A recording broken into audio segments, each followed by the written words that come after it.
Hernán Cortés marched within a few miles of one of the largest cities in the ancient Americas, and he never knew it was there. That is not an exaggeration for dramatic effect. In 1525, the conqueror of Mexico and his soldiers passed through the Petén jungle of what is now northern Guatemala, close enough to a city that had once held tens of thousands of people, and all they saw was forest. Stone temples taller than a 20-story building were standing less than a day's walk away, and they were completely invisible, swallowed by trees that had grown over them for 600 years. This is the story of Tikal, and how a jungle managed to hide a city the size of a small kingdom so completely that conquistadors, missionaries, and mapmakers walked past it for 3 centuries without ever realizing what they were standing next to. Subscribe before we get into this, because the way this city was eventually found again is almost as strange as the way it disappeared in the first place. At its height, somewhere around the year 700, Tikal was not a ruin waiting to happen.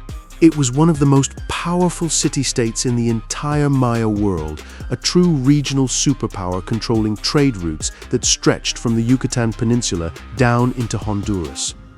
Its urban core alone held an estimated 60,000 people, with tens of thousands more living in the surrounding farmland, giving the greater city a population that rivaled many cities in Europe at the same time.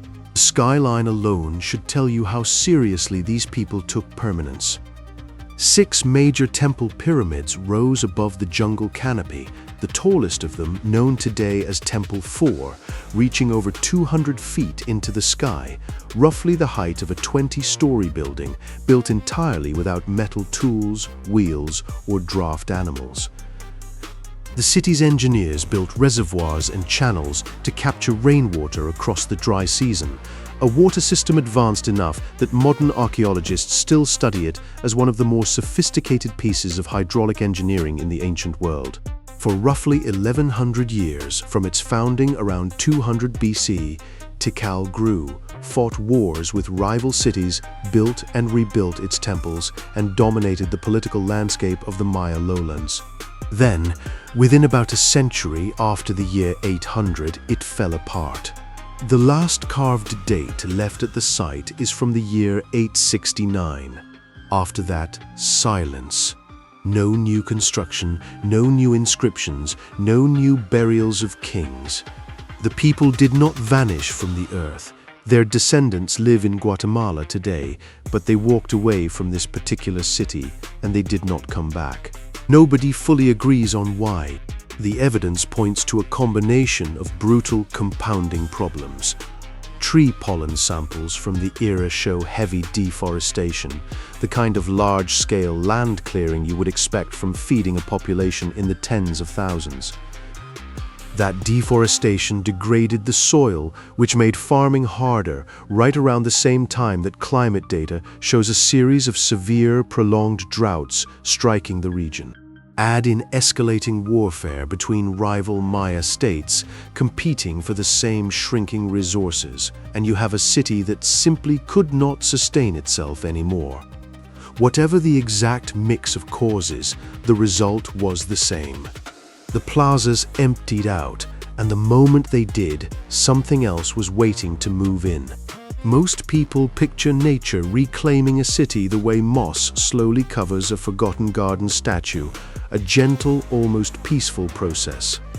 What actually happened to Tikal over the following centuries looked nothing like that.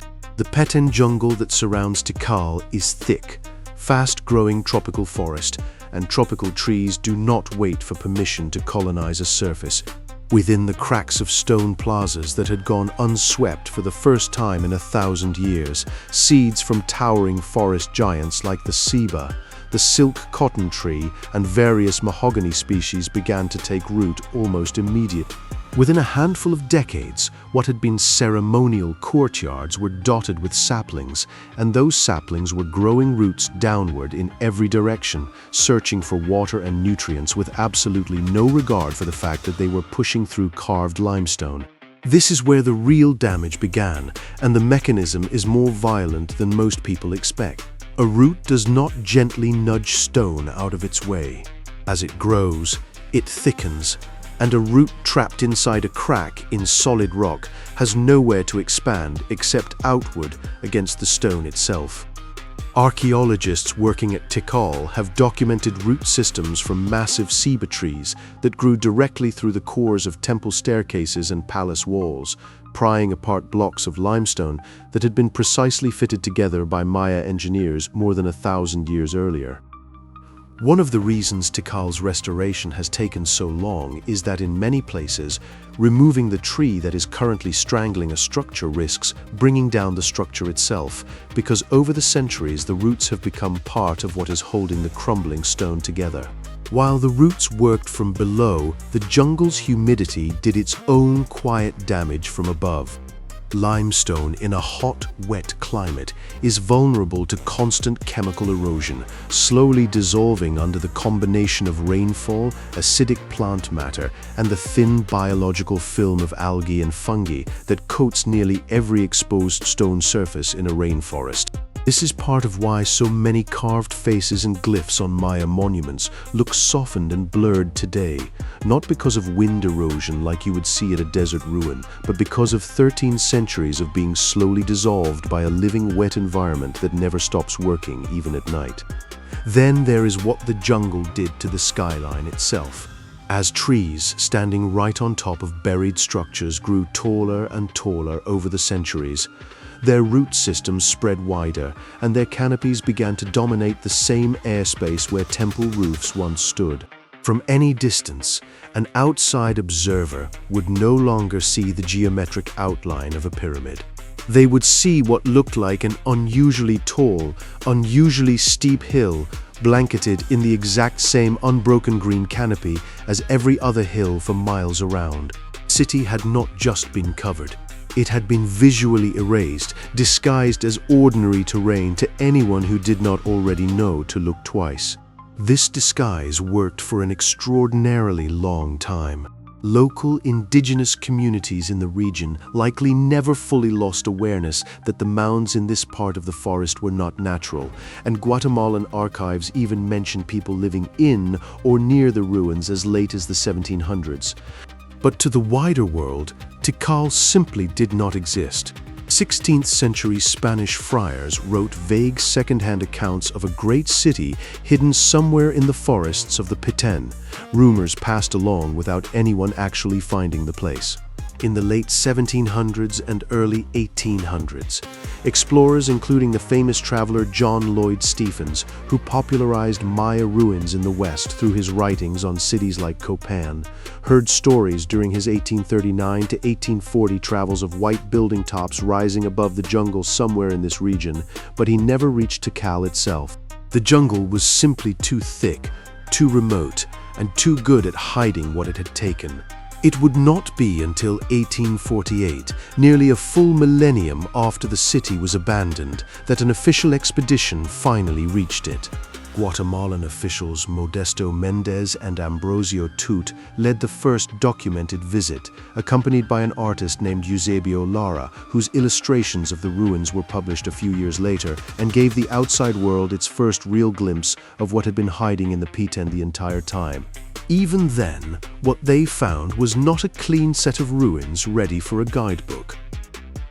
It was a landscape of impossibly tall trees with stone staircases buried in their roots, carved temple faces half dissolved by centuries of humidity, and plazas so completely reclaimed that distinguishing architecture from geology took careful, deliberate searching.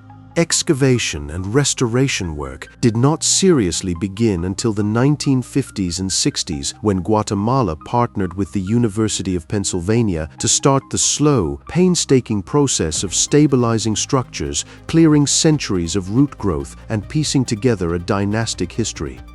And even with more than a century of work since that first 1848 expedition, current estimates suggest that only around 15 to 20% of the entire site has actually been excavated. The rest, an unknown number of plazas, residential complexes, and possibly entire neighborhoods, is still out there under the jungle floor right now, still being slowly worked on by the same roots, the same humidity, and the same biological processes that buried it the first time. Tell me in the comments if you have ever actually visited Tikal in person, because climbing Temple 4 at sunrise, above the canopy, with howler monkeys screaming somewhere below you in the mist, is one of those experiences people describe as genuinely overwhelming, and we will get into exactly why that view exists the way it does in a moment. What makes Tikal different from a typical abandoned ruin is the timeline involved. This was not a city left empty for 50 or even 200 years. The gap between the last carved date in the year 869 and that first official rediscovery in 1848 is nearly 1,000 years, which means the forest had almost 10 centuries, completely uninterrupted, to do whatever it wanted to, a city built by some of the most advanced engineers and astronomers of the ancient world. And what it wanted, structurally speaking, was to treat every single stone surface as either an obstacle to grow through or a resource to slowly consume. There was no malice in that process, no intention, just the blind, patient persistence of biology following its own rules for nearly 1,000 years without a single season of rest. Roots that started as threads thinner than grass ended up moving stone blocks weighing hundreds of pounds simply by getting slightly thicker every single year for centuries on end. A film of algae and fungi too thin to notice on day one ended up softening carved hieroglyphs into faint, ghost-like outlines by gradually consuming the surface of the stone itself, one imperceptible layer at a time for 40 generations of human lives. This is really the part of the story worth sitting with. We tend to assume that human engineering, once built at a large enough scale, becomes more or less permanent. Tikal is proof of how wrong that assumption can be. A civilization capable of predicting astronomical cycles, managing water for tens of thousands of people, and building structures over 200 feet tall without modern tools still lost the entire visible memory of its capital city to nothing more than trees, rain, and time. Not invasion, not war. Just an uninterrupted jungle, doing what jungles do for nearly 1,000 years straight. Only 15 to 20% of Tikal has been uncovered so far, which means the vast majority of this story is technically still happening, right now, underneath a national park in Guatemala in real time. Somewhere under that canopy, a root that started growing the same year archaeologists began the current excavation phase is already thicker than it was last year, already pressing against stone that has not seen daylight in over 1,000 years, continuing a process that started the moment the last Maya king at Tikal stopped paying attention to a single crack in a single plaza, sometime around the year 900. If stories like this, where the natural world quietly rewrites human history without anyone noticing until centuries later, are the kind of thing that gets your attention, subscribe, because there are several more cities exactly like this one still waiting to be talked about.